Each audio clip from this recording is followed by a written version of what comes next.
Ang pag-aasawa ay hindi basta laro. Hindi ito isang kontrata na kapag hindi mo nagustuhan, pwede mong isang tabi. Maraming mga tao nagsasabi kapag nahanap mo na ang tamang tao, magiging madali ang lahat. But in reality, walang perpektong tao. Ang tanong ay, hindi kung nahanap mo ang tama, hindi kung kaya mong maging tama para sa taong pinili mong makasama. Because at the end, hindi pagmamahal ang magpapanatili sa relasyon kundi desisyon.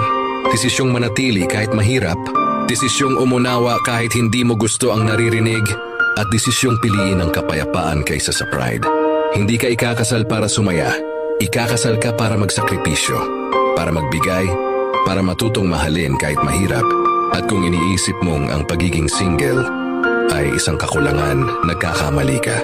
Hindi ka mag-aasawa para punuan ng isang bagay na kulang sa'yo. Ikakasal ka dahil puno ka na. Handa ka nang magbahagi ng pagmamahal, hindi para humingi nito.